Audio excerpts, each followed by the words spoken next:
সূরাটা যে ব্যক্তি রাতের বেলা পড়বে, একটা বর্ণনা এসেছে যে দারিদ্রতা আপনাকে স্পর্শ করবে না। এই যে সুদ খাচ্ছে কি জন্য? টাকার জন্য তো নাকি? টাকা পয়সা ধন দৌলত করবেন, এই তো আপনার উদ্দেশ্য নাকি? এই জন্যই তো মায়ের সাথে জানা করছেন, তাই তো? আল্লাহ বলছেন সূরা ওয়াকিয়া পড়েন, আপনার দারিদ্রতা দূর হয়ে যাবে। বিশ্বাস হচ্ছে না? রিজিক কার হাতে? না, রিজিক তো আমাদের হাতে। এটা মানুষ বিশ্বাস করে না আসলে, এটা মুখে বলে। মানুষ মুখে বলে রিজিক আল্লাহর হাতে। মানুষ যদি বিশ্বাস করতো রিজিক আল্লাহর হাতে, তাহলে মানুষ কেমন করে সুদ খাবে? ও মনে করছে রিজিক আমার হাতে, আমি যদি খাই সুদ তাহলে আমি গেইন করবো, যদি না খাই তাহলে আমি দারিদ্রতায় ভুগবো নাকি? যদি আমি ঘুষ নেই তাহলে আমার উন্নতি হবে অর্থনৈতিক, যদি না নেই তাহলে আমি মরে যাব, না খেয়ে মরে যাব। যদি আমি দুর্নীতি করি তাহলে আমি বাঁচবো, আমার সন্তানরা ভালো থাকবে, যদি না করি আমি দারিদ্রতায় মরে যাব, তাই তো? এই কনসেপ্ট ছাড়া কেউ এগুলা কাজ এমনি করতে পারে নাকি? নিঃসন্দেহে আমরা মনে করি যে রিজিকের মালিক আমরা, আল্লাহ নয়। শুধু মুখের মধ্যে বলি যে রিজিকের মালিক আল্লাহ। রিজিকের মালিক যদি আল্লাহ হতো তাহলে আমি হালাল পথে থাকতাম এবং তাওয়াক্কুল করতাম যে আল্লাহ আমাকে যা রিজিক দিয়েছেন তা তো আসবেই, আসবে না? আসবেই। আপনাকে যদি আল্লাহ পাক, এটা কোন জেলা? লালমনিরহাট।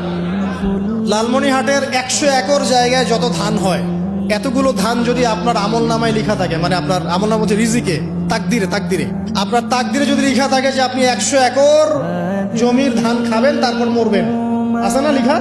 আচ্ছা, একটা দানা কম বেশি হবে? আপনি যদি আল্লাহর প্রতি তাওয়াক্কুলই করেন তাহলে আপনি হালাল পথে থাকবেন, বিশ্বাস করবেন যে আল্লাহ পাক যেটা লিখে রাখছে আমার তাকদিরে রিজিক, এর একটা দানা রেখেও আমি পৃথিবী থেকে যাব না, সিম্পল। তখন আপনার অন্য পথে যাওয়ার কোনো কারণ নাই। আর যখন আপনি বিশ্বাস করবেন না, না এটা আমার হাতে, আমি যত পরিশ্রম করব তত রিজিক বাড়বে, আমি যত ঘুষ নিব তত বাড়বে, যত সুদ খাবো তত বাড়বে, যত দুর্নীতি করবো তত বাড়বে, তখন তো রিজিকের এই পুরো দায়িত্বটা আল্লাহ পাক আপনার হাতে ছেড়ে দিবেন। আল্লাহ পাক আপনাকে কোনো বারাকা দিবেন না। ইয়ামহাকুল্লাহু রিবা ওয়া ইউরবিস সাদাকা। সদকা করলে সম্পদ বৃদ্ধি পায়, আর রিবার মধ্য দিয়ে সম্পদ ধ্বংস হয়ে যায়, একদম মাটিতে মিশে যায়।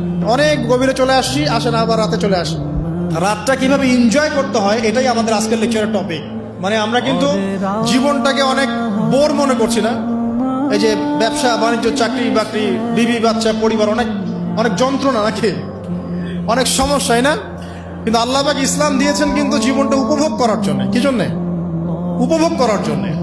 আমরা আগে ভাবতাম আল্লাহ পাক ইসলাম আসলে কি জন্য দিলেন মানব জাতির? উত্তর হচ্ছে 3টা। 1, ইহকালীন সাফল্য, 1, 2, পরকালের মুক্তি, আর 3 হচ্ছে আপনার জীবনটাকে উপভোগ করার জন্য। আপনি জীবনটাকে ইসলাম দিয়ে যেভাবে উপভোগ করতে পারবেন অন্য কোনো বিষয় দিয়ে পারবেন না। পারবেন? পারবেন না। আসেন দেখেন কিভাবে। রাতটা নিয়ে কথা বলি। এই যে রাত হয়ে গেল, আমরা আয়াতুল কুরসি পড়বো, আমরা সূরা বাকারার শেষ 3 আয়াত পড়বো, সূরা মুলক পড়বো, আরেকটা সূরা বলি সূরা ওয়াকিয়া। কোন সূরা?